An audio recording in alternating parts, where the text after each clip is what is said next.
This is Cashing Out on VSiN, the sports betting network.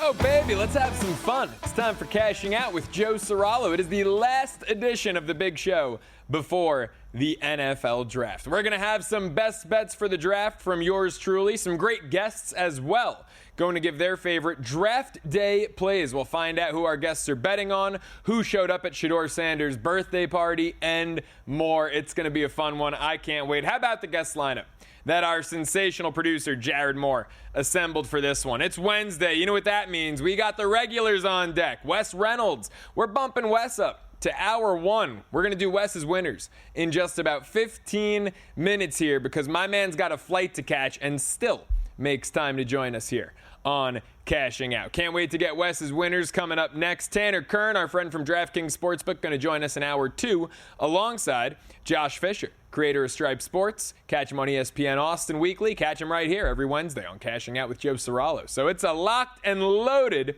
draft day special, and I can't wait. We've also got a Rockets-Warriors game at the half right now, and the Houston Rockets, tell me Ime Udoka got his team up for battle in this one. 60-46, Rockets lead at the break.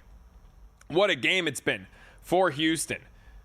I mean, we saw some of the worst offensive stretches of basketball that the Rockets have turned in all season. Game one, they've been consistent on offense each quarter thus far, 28 in the first, 32 in the second, holding the Warriors to just 18 in the first quarter, 46 at halftime for Golden State. Jimmy Butler has logged just 8 minutes, 3 points. Looks like he's dealing with a pelvis contusion. So he is currently sidelined. We're waiting to see whether or not he's going to return in this one. Steph Curry, 19 minutes. He's got 11 points, 5 dimes. And look, you never want to make light of injury. Certainly never root for injury. But I think right now with Golden State, we're seeing an issue that we've been detailing on this show night after night. And that is that the offense of the Warriors consists of Steph and Jimmy and really nothing else. And now in this case, Jimmy goes down, and who the hell is the next man up? We're yet to see. I mean, Buddy Hield just finally hit a three. Welcome back to planet Earth, Buddy. Did nothing in the play-in game, did nothing game one, even in their 2 wins right there. Pat Spencer off the bench has 9 points. He's their second leading scorer behind Steph. Moses Moody has 7. But, you know, like someone like Draymond, he ain't going to step up. He's got the second most minutes on the team, and he's got 1 point. I mean, this Golden State team would really can hurt them, and they're great defensively, although, hey, they just lost a bit defensively with Jimmy being out. What really can hurt this team is the fact that they don't have a reliable, consistent, tertiary scoring option. It's Steph, it's Jimmy, and it's really no one else. So now that Steph and Jimmy are not going to be able to account for north of 60% of Golden State's scoring, we'll see if someone else can step up. Like I said, Moody's got 7. This Pat Spencer kid off the bench has 9. We'll see if anyone can step up with any consistency. But the Houston Rockets, defensively, absolutely roaring. They've forced 9 turnovers and a half of basketball. Jalen Green is finding his rhythm, we'll say. I mean, look, he still is not having the most efficient night from the floor, but hey, he's got 15, right? Game high, team high at the break, 15 points, 4 dimes, 3 of 8 from beyond the arc. Şengün's got 13 and 7. Talked about him yesterday with our buddy, believe it was Scott Spreitzer on the program. We were talking about Şengün props, and Scott went over 20.5 points. I mean, he's on pace for that. I tossed out the prospect of going over 31.5 points and boards, and he's currently at 20 points and boards at the break with 13 and 7. So he could go over both of those marks in this one. Tari Eason's got 12 off the bench, and every starter for the Rockets has at least 5. So Houston, a much more balanced, much deeper scoring attack than Golden State's got. And lo and behold, the Rockets up 60-46 in this one. Let's take a look at the live lines in H-Town with a 14-point halftime lead and Jimmy's return questionable. The Rockets are currently laying 14.5. So essentially, who will win the second half is who will cover this live line. Rockets laying 14 and a hook with a 14-point lead On the money line, if you think Golden State's got a little comeback in them, they're nearly 10-1, plus 950. That live total sitting at 208.5. Let's take a look on the ice, huh? Let's do that hockey. Avalanche up on Dallas, 1-0. 13 minutes to go in the second period. Avs minus 425 to the money line. How about the fact that this is game 3 already, and last night we had a game 1 in Tampa? I know we spoke about it yesterday. I can't get over that. That you had numerous series with 2 games completed, and then the Lightning and Panthers just got kicked off yesterday. But the Avs up 1-0. They're laying over $4 on the money line. Dallas 3-1 with a little over half the game left. The LA Kings, second period has just started there at the Crypto Arena. Kings are up 1-0, laying 260 on the money line. Edmonton 2-1 as dogs here. That puck line, LA laying a goal and a half, plus 10 cents. Edmonton catching 1.5. You're laying 40 cents on that one. Live total there, 5.5. Live total in Colorado, 4.5 for the 2-1-0 games. Stayed away from hockey. I'm not going to lie. I'm a little shaken up after I got home on the Kings the other night. They blew that 4-0 lead. Edmonton tied it at 5 apiece. LA won. We hit our bet, but I was a little shaken up from that Monday Night Magic right there. So stayed away in this one. Did not like how LA closed out that game 1 of their series with the Oilers. Let's take it on over to the Diamond. The Pittsburgh Pirates leading the Angels 2-0, 6th inning. Andrew Heaney, we gave out 6+ Ks. The over-under was 4.5, but it was heavily juiced, about 55 cents. So we went 6+, climbed the ladder a little bit, if you will, at plus $1.25. Well, we should have climbed that ladder even higher, huh? How about the performance that Andrew Heaney turned in? He struck out the side in the first 2 innings. He got us our 6 strikeouts after 2. I mean, he has been remarkable. Headed to the bottom of the 6th. He has, through, where are we at here? 5 innings of work, 82 pitches, 1 hit, 9 strikeouts. I mean, we could have climbed that ladder probably all the way up to 10. I have to imagine he's going out there for the bottom of the 6th. My goodness. Meanwhile, Kochanowicz for the Angels is through 6 himself. We really have a bit of a pitcher's duel here. He's allowed 8 hits, 2 earned, but, you know, the Angels still in this game. O'Neal Cruz hit an absolute missile. 463 feet to center field in the top of the 5th for Pittsburgh. So they lead at 2-0. We hit our Heaney bet. Pirates minus 280 on the money line. Angels 2-1 at home. The D-backs lead Tampa Bay 3-2 at home right now in the 6th inning. Arizona's laying $3.60 on the money line live. They were laying $1.60 pre-flop. Tampa's plus 260. That run line 1.5. Arizona to cover is plus 25 cents. Tampa to cover, you're laying 60 cents. Taj Bradley still in there for the bottom of the 6th for Tampa Bay. He's given up all 3, obviously, the starter for Tampa. All 3 earned. Only 2 strikeouts for Bradley, as he's got now 1 out in the bottom of the 6th up at 96 pitches. Erod dealing for the D-backs. 6 innings, 2 earned, 4 Ks, 83 pitches. He might go back out there for the 7th with a pitch count like that. San Francisco, Milwaukee. If you had a first 5 under, you've got guts, and I salute you. 0-0 in the 6th. I didn't want anything to do with that 3.5 under at I believe it was minus 15 cents. For me, if I'm going to go under 3.5 in the first 5, I need a plus money price. Well, Milwaukee's got 5 hits. The Giants had 4, They just got their 5th here in the bottom of the 6th. But despite, 8 hits in the first 5 innings, no runs. Freddie Peralta, Logan Webb, working on an absolute pitcher's duel here. Peralta through 5 innings. Now he's in a little bit of trouble as the Giants have the first 2 guys on in the bottom of the 6th. He's got 3 Ks, 5 hits allowed, 1 walk on 88 pitches. Logan Webb through 6, 5 hits, 2 walks, 6 strikeouts. I was debating Webb over 5.5 Ks as a best bet. He gets there. I didn't want to lay the 30 cents on it. I wanted a better price, but he gets there through 6 innings, 6 strikeouts. He's at 87 pitches. It'll be intriguing to see if he goes back out there. I'd bet he does for the 7th inning. His outs recorded prop, if you're keeping an eye on that, was 18.5. So if he goes out there for the 7th, gets 1 out, boom, you're over 18.5 outs recorded for Logan Webb.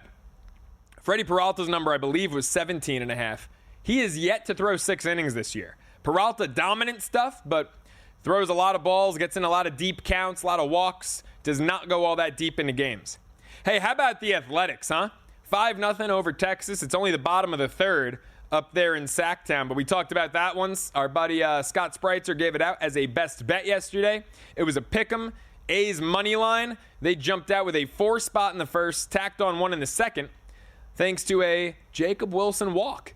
Jacob Wilson, the rookie, taking the American League by storm because that was about his 85th at-bat of the year. Not only was it his first walk, it was his first 3-ball count. Guy is swinging freely, and he's swinging well. Got a 345 average, 352 OBP now, as he has drawn his first walk of the year. Kumar Rocker went just an inning and 2/3, got rocked, 5 earned runs allowed. JP Sears working on a perfect 3 innings so far. 9 up, 9 down, 3 strikeouts, 41 pitches. Speaking of 41, folks, Profit X is available in over 40 states. It's the first of its kind in the United States. And when I say it's kind, I mean you can make your sports picks against other groups of fans instead of the books. That's how Profit X is offering the best odds all season long as a peer-to-peer sports exchange. The exchanges guarantee you the best odds on average by 10 to 20%. And here's the kicker, you can even request your own odds. Download Profit X today. Use the code VEASAN.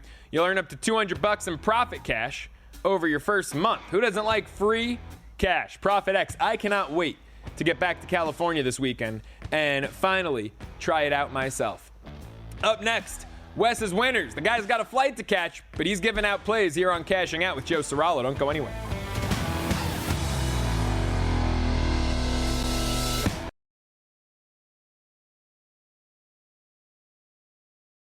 Welcome back to Cashing Out here on VSiN, the Sports Betting Network.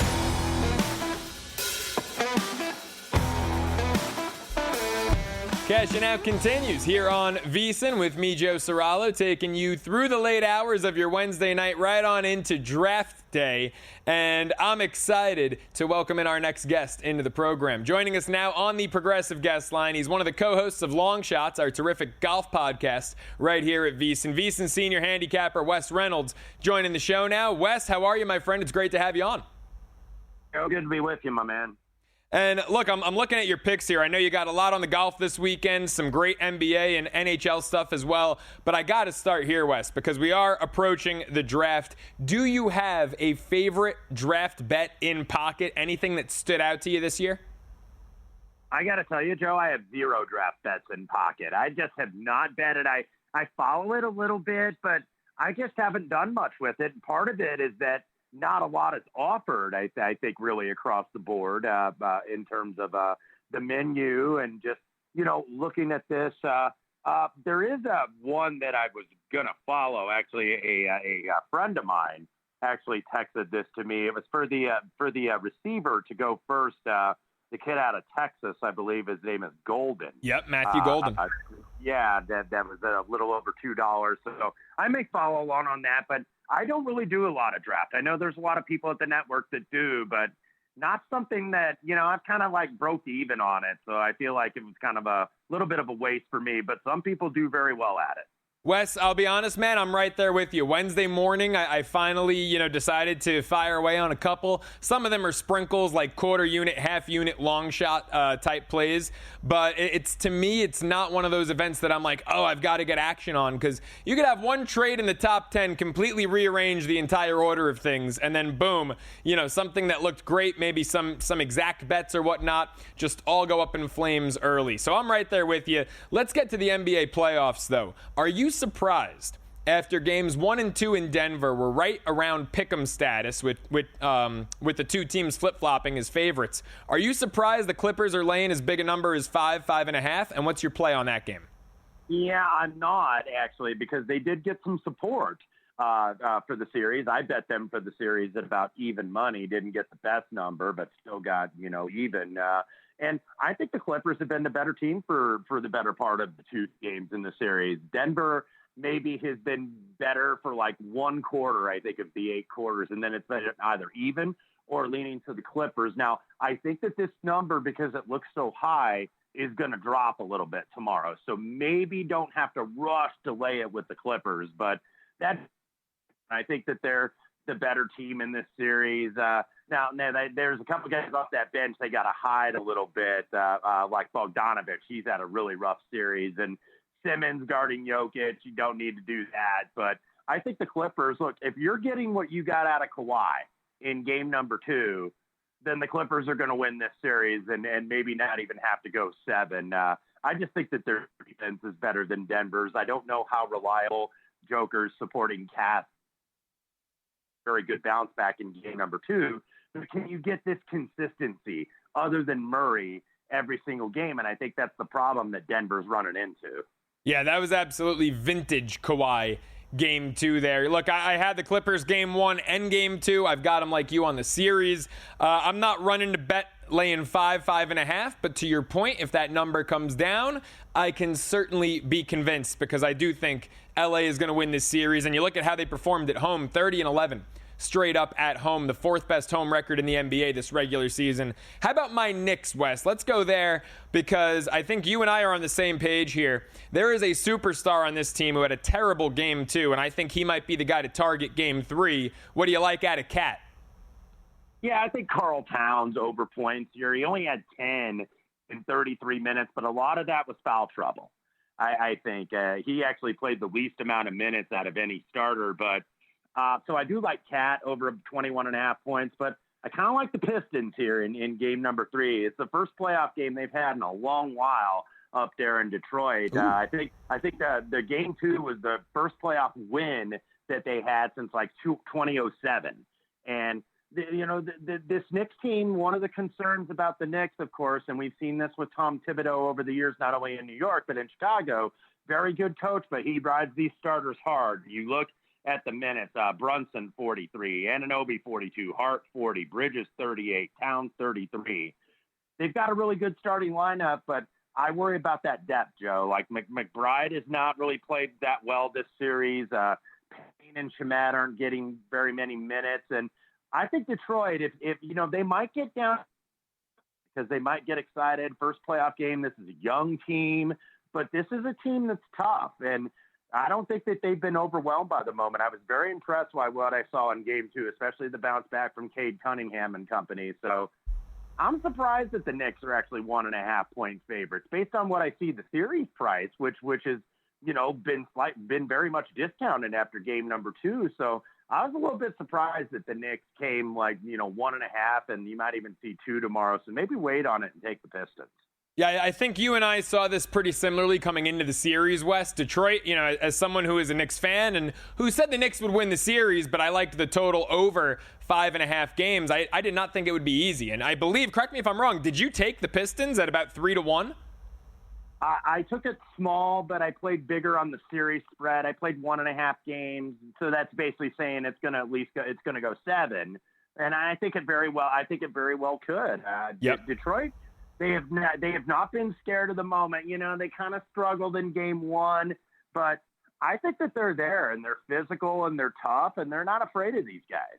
Yeah, I couldn't agree with you anymore, man. I thought that the Knicks being longer than $4 favorites was crazy and that this was an entirely mispriced series the way that these Pistons are playing. All right, let's quickly take it to the ice here. We've got 4 games on Thursday. You've got one play and it's an early one. What is it? Yeah, the Battle of Ontario, and I'm not a guy here at VSiN who does hockey all year. I bet situations in the playoffs, and I'm going to go half and half, first period and full game. I'm going to take the Ottawa Senators here over the Leafs. The Senators, by the way, swept the Leafs in the regular season. Then they got beat like a drum in game 1. Then it was a pretty even game. The Leafs get the overtime goal. So I think Ottawa, by the way, hadn't been in the playoffs since 2017. And they're always kind of like the stepchild there in Ontario because, that's the Leafs territory. But I think Ottawa is going to come out on fire tomorrow night. I think you could probably use that as well. The team's down 2-0. I kind of like to take in the first period. In the NBA, that doesn't work as much anymore because it's priced in. But in the NHL, you still get square prices, I think. So, like St. Louis is in that situation against Winnipeg at home down 2-0. But I like the Senators' situation a little bit better with the Leafs. Yeah, it's going to be a raucous crowd up there at the Canadian Tire Center, Wes. All right, Wes, I mentioned it. You're the co-host of Long Shots right here at the network. You've been on fire all of 2025 with your golf picks. Break down the Zurich Classic down in New Orleans for us. What's unique about this tournament and who you like in the outright market? Yeah, team event here where you get 80 teams of 2 players, and you get different formats, too. On Thursday and Saturday, it's best ball. So everybody plays, each member plays their own ball. Whoever gets the lowest score, that's what gets put on the card. Whereas Friday and Sunday are alternate shot, where it's like you're off the tee, Joe, and I take the second shot. You take the third, I take the fourth, so on and so forth. So team event here, very unique. Actually, my top choice, I withdrew this morning, Billy Horschel, and he was with Tom Hoagie. So down the 4 here, played Max Grazerman, Nico Echeverria. Talk about a random pairing. Like a lot of these pairings are guys that went to the same college, or maybe they live in the same town, or from the same nationality. But this was a total rando team that finished 4th here last year, and they both have played well over the last 9 months on the PGA Tour. Echeverria's got a win. Grazerman's got 3 runner-ups, and they're the top putting pair in the field. So I played them, and then I played Team Canada at 40-1. Nick Taylor, Adam Hadwin, who were runner-ups here 2 years ago, and then T10 last year. Ryan Gerard, Danny Walker, 2 essentially PGA Tour rookies at 60-1, have been making a lot of cuts. Gerard was runner-up 3 weeks ago at the Valero. And then I'm taking a couple twins, and it's not the Højgaards, who a lot of people are going to gravitate to this week. The Paul twins from Germany at 90-1. Both had really good finishes on different tours. Jeremy is playing over here on the PGA Tour. Yannick is playing over on the DP World Tour, primarily in Europe. So, fun event. Don't go crazy with this event, though, because there's a lot of variance. It's not the easiest event to model nor bet, but, just play it small if you're going to play it at all. And I'd imagine it's going to be tough to overcome Lowry and McIlroy at that practically unbettable price of plus 360. Wes, phenomenal stuff, man. Thanks so much for hopping on. Really appreciate the time. You bet, Joe. Thank you. Make sure you follow him on Twitter at Wes Reynolds 1. Folks, the NFL draft is nearly upon us, and it's one of the few betting events where research beats reputation.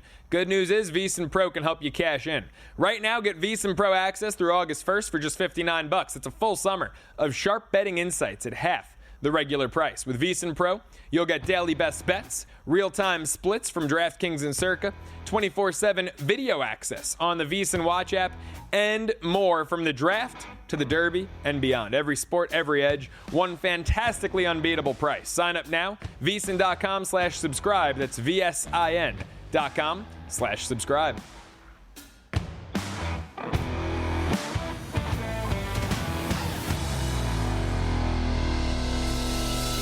Welcome back to Cashing Out here on VSiN, the Sports Betting Network. Cashing Out continues with me, Joe Ceraulo, right here on a Wednesday night. And how about the San Francisco Giants busting it open a little bit? It was 0-0 going into the bottom of the 6th. That first 5 under cashes. Now the Giants put up a 4 spot in the bottom of the 6th. They're up 4-0, top 7 over Milwaukee, trying to avenge that embarrassing, 11-3 home loss a night ago. We were on the Brewers as road dogs, plus $1.25 behind Jose Quintana. That got home. Now in this pitching duel of Logan Webb versus Freddie Peralta, looks like the Giants might be exacting some revenge. Speaking of revenge, Tampa Bay has turned a 3-2 deficit into a 4-3 lead in the 7th inning. Man, Erod was dealing. And what the hell happened? I thought he got the first 2 outs quickly in the top of the 7th. Let's see what happened. Top 7, out, bunt hit, ground rule. So there were 2 outs with 2nd and 3rd. And then a single by Diaz made it 4-3 Tampa Bay after Erod got pulled for the Diamondbacks. So Tampa, 9-14 on the year, 0-4 on the road. I can't stop obsessing over the fact that they've played 23 games and 19 of them have been at home. That's crazy to me. But 0-4, seeking their first road win of the season, and they are now up 4-3 in the desert at Arizona. Let's get a live look at the odds in that one. Tampa Bay now. Oh, Arizona. Looks like they just made it 5-4. Reclaim the lead. Who was it? Gosh, this ESPN live tracker doesn't even show a guy's on base, yet DraftKings is saying it was 5-4. Who else? Corbin Carroll, how you doing? 2-run blast. 430 feet. Led off the game, or I should say the bottom of the first, with a 420-foot home run. So Corbin Carroll's got a couple of long balls totaling 850 feet. And Arizona is now back on top, 5-4 over Tampa Bay. I was so confused. I said the Rays are up 4-3 at their plus 370 on the money line. And what world is that? Well, that's because now they're down 5-4. Arizona minus 560 on the money line there. Giants laying 3.5 currently. It's plus $1.15 against Milwaukee. Logan Webb is out there to start the 7th, but he's yet to record an out. Now he's got a 1-2 count to Durbin. Believe this kid came over in the Nestor Cortez deal. So he's 5'6". That ain't easy. 5'6", making it to the bigs. Shout out to all you short kings out there. But Logan Webb, 1 strike away from going over his outs recorded prop. Was 18.5. And, I don't know if he's allowed to hit. Has it been back-to-back walks this inning that have the Brewers with first and second? He's at 105 pitches. If he doesn't get this Durbin kid out, this might be his last batter. And he gets him. Pop-up, shallow center field. Durbin's out. Webb's at 19 outs. And I would imagine, that's how his night's going to end. So he goes 6 1/3, just enough to get you over 18.5 outs recorded. Right side of the hook there. Right side of the hook with his K prop, 5.5. He finishes with 6. For the Brew Crew, Peralta went 5 plus. He started the bottom of the 6th inning, recorded 0 outs, gave up 3 earned out of the 4 on 95 pitches. Light strikeout night, just 3 of them for Freddie Peralta in his outing. The Rangers got 1 back, and they're threatening. 1st and 3rd, 1 out, top of the 5th. The Athletics up 5-1 in that contest. Oakland, odds are frozen. They were $8 favorites with the Rangers sitting there at 5-1. We'll see if the odds being frozen means anything. We'll keep you updated there. See if the Rangers were able to touch up J.P. Sears, who has 5 strikeouts in 4 1/3. Pirates up 2-0 on, and I will say this is not good. 10 hits. If you have 10 hits, you got to have more than 2 runs. They're lucky Andrew Heaney's dealing a 1-hitter in Anaheim. They head to the bottom of the 8th. What a weird box score. 2 runs on 10 hits up against no runs on 1 hit. Heaney went 6 at the end of the day. 1 hit, 9 strikeouts, 95 pitches. Bednar, back up from AAA, the former all-star closer, got the 7th. K'd 2. Got through it unscathed, 13 pitches. Nice quick inning. Reed Detmer's in the game, former starter. Guy's got a no-hitter under his belt. Now he's in the bullpen for the Angels, where he's actually been thriving. 2 innings, 4 strikeouts tonight. He's got a 2.25 ERA in relief on the season. Angels will send up 6, 7, 8. Nolan Shanuel, the first baseman. Luis Rengifo, who's hitting 7th. I mean, he's a guy who's been a solid bat for the Angels for a couple of years, only hitting .210 to start this season, but he's been a tough out for the Angels for the last seemingly 3 years. And then Paris, the kid, the second baseman, will hit 3rd this inning. Joe Adell in the 9-hole will hit cleanup if they get to him here in the bottom of the 8th. How about Mike Trout hitting just $170 this year? You look at the Angels lineup, you got some gnarly batting averages. I mean, Trout at $170 is only the 3rd worst, but he's 0 for 3 with 3 strikeouts in this one. Heaney got the best of him. Wow. Actually, I don't know if Heaney got him that 3rd time. I think that was David Bednar. But Heaney got him twice. Got Zach Neto hitting $125. Travis d'Arnaud hitting 138, and that's with a hit in this contest. A lot of ugly batting averages there for the LA Angels. Speaking of Travis d'Arnaud, how about his old team, the New York Mets? Take out the brooms. They swept the Phillies. I mean, look, we gave them out beginning of the week to win the series. They were slight dogs, minus 105. Philly, minus 115. Road favorites to win the series because mainly pitching matchups, right? Game 1, it was Nola versus McGill. And we faded Nola. We got there. Mets no bat, bottom 9. Nola with his ERA north of 6 on the year. But game 2 and 3, Philly was favored. Christopher Sanchez opposite Griff Canning. Zach Wheeler opposite David Peterson.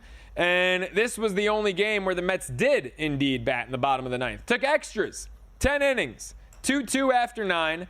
Philly gets the ghost runner in, top 10. The Mets answer with 2 in the bottom of the 10th. Who else? Pete Alonso tied it with a gap shot double, going oppo to right center. And then Starling Marte with first and second and 2 outs, broken bat single into center field. Alonso got home, Mets get home, and they sweep Philly, make it 7 straight wins, make it 12-1 at home, best 13-game start in the 64-year history of the New York Metropolitans. Mets weren't the only New York team to win on Wednesday. The Yankees topped Cleveland 5-1. They avoid the sweep in Cleveland. How about that game? 5 runs in the first 2 innings. Total was low. It was 8 flat, and it stays under. Just 1 run after the first 2 innings. Aaron Judge went 2 for 4. He's hitting a modest .415 on the year. Braves, we gave out the over there. Thought we'd get home. I think the Yerfie hit. I think they got one early, and then nothing for a while. They beat the Cardinals 4-1, win 2 out of 3. This was the only game in the series that featured single-digit runs. Go figure. Eli White for Atlanta. Go ahead 3-run bomb in the 8th. Some other early results. Cincinnati got a win at Miami. Sandy Alcantara has not looked like himself. Meanwhile, Brady Singer, it's clear as day. I think the Reds won the Singer for Jonathan India trade. He's 4-0 with a 3-6. Reds get their 5-2 at Miami. Detroit blanked the Padres. I know the Padres are hurt right now. I know that they don't have Jackson Merrill. I know that they don't have Luis Arias after that scary collision in Houston on Sunday Night Baseball. But my goodness, to blank them, that ain't easy. Tigers 6, Padres nothing. Detroit 15-10, atop the American League, right there with the Yankees, the 2 of them best record in the AL. San Diego no longer the best record in the NL or in the MLB as they fall to 17-8. As the Dodgers fall to 16-9, my Mets single-handedly best record and most wins in baseball. I know you're looking at the calendar. If you're holding a team to have the most wins at the end of April ticket, well, it's currently my New York Mets, 18-7. Most wins in the bigs. And that's even with teams like the Dodgers and Cubs playing a few more games because they had that Tokyo head start. Cubbies beat LA 7-6. How about this? The Cubs lost their first 3 games of the year to the Dodgers. They've won 4 in a row. They're done playing each other for the entire year now.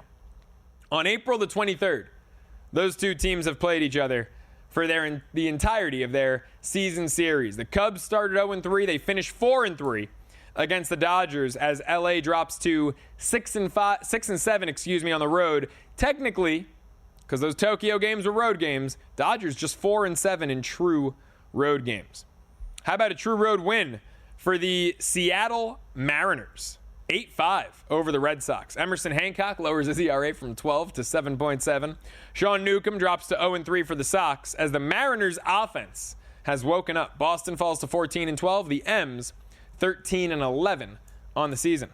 Folks, the NFL draft right around the corner. It's tomorrow, and VSiN knows that every pick matters.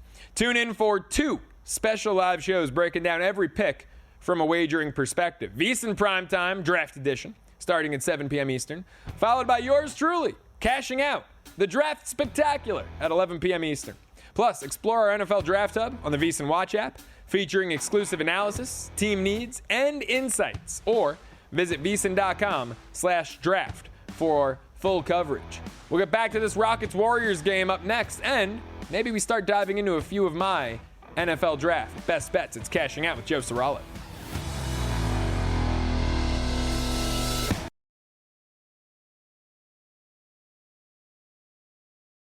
Welcome back to Cashing Out here on VSiN, the Sports Betting Network.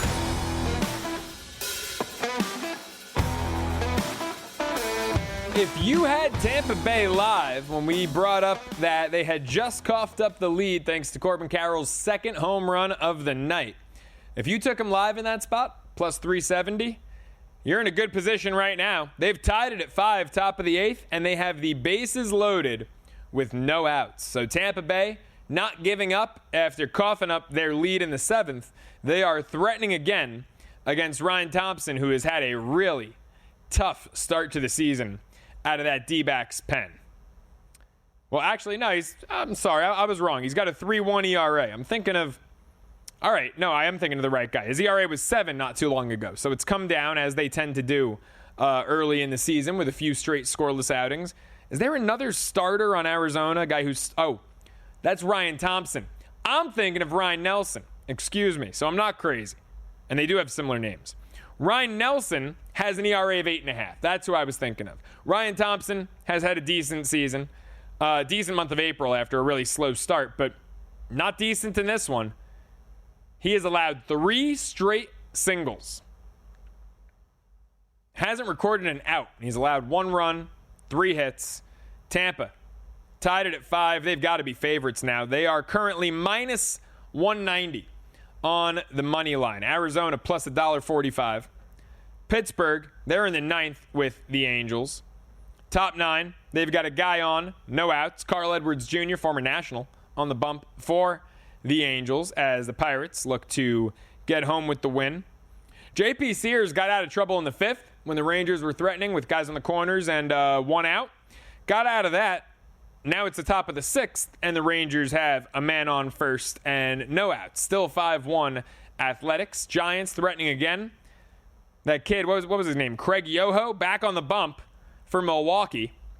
First and second, 1 out. Wilmer Flores, who's got 2 RBI in this one. Him and Pete Alonso battling along with Aaron Judge for the MLB RBI lead in the early goings of the year. Who would have thought that? Judge, Alonso, and Wilmer Flores fighting for the league lead in runs batted in. Giants have first and second, 1 out. Wilmer up, looking to expand on that 4-0 lead. Speaking of expanding on leads, the Rockets up 89-71. Early goings of the 4th quarter. We're a minute into the 4th, so 11 minutes to go. And it seems like it's all Houston in this game 2. In all likelihood, going to knot it up, heading back to the Bay Area for game 3. Was that Draymond shooting a 3? What the hell are you doing? Go sit down. Unreal. Going to find out Defensive Player of the Year tomorrow. I really hope it's not Draymond. You know, we played the clip a couple of nights ago. I think it was our own Paulie Howard who said, if Draymond wins this thing, you can't bet awards anymore. Can't bet Defensive Player of the Year anymore. I agree with that. Draymond Green, I don't think, should have been a finalist for Defensive Player of the Year, let alone the odds-on favorite, let alone potentially the winner. I thought top 3, I think they got 2 right, although you could argue Triple J, Jaren Jackson Jr., but I'm good with Mobley. I'm great with Dyson Daniels. How about Lou Dort? I don't know. Maybe, just maybe, you want to include the best defensive player on the best defensive team in the league? Maybe. I don't know. I'm spitballing here. Maybe it's a good idea. Maybe I should go take a walk. But Lou Dort not being a finalist, give me a break. Draymond being there? Crap. Rockets lead it 89-71. They are currently... Remember, they were laying 14.5 at halftime. Currently laying 16.5. That live total has come down to 203.5. They were laying 3 at open, 4 at close. So a lot of Rockets money came in for this game 2, down 1-0 in the series. Jimmy played 8 minutes early, 3 points, got hurt, pelvic contusion. Steph's got 19 points, 8 assists. No other Warrior, and this is what we've been talking about ad nauseum, no other Warrior has scored in double figures. This Podziemski kid's got 0. Buddy Hield has 5. He's had 5 since the 2nd quarter. Kuminga, 8. Moody has had 7 since halftime. Draymond now has 7. Whoop-de-doo. Congrats. Give him a ribbon. The Warriors do not have scoring depth. And as someone holding a Rockets ticket, I love it. I love it. I'm not rooting for anyone to get hurt. I'm not happy by any means Jimmy's hurt. But I love that Houston's up 20 now, inside 10 to play. Houston, way deeper team. Tari Eason's got 14 off the bench. Dylan Brooks, 13. Şengün, 15 and 13 boards. 5 dimes, too. Who the hell are you? Alperen Şengün dishing out dimes? All right, my man. 15 points. That point total over-under was 20 and a hook. Points and boards was 31 and a hook. Right now, because of the monstrous night on the glass, looking like a better shot to go over the points-boards combo than straight points. But we'll see. 6 more points, you can do them both. Jalen Green, how you doing? Welcome to the playoffs. He's got 30. 6 dimes as well. 6 threes for Jalen Green.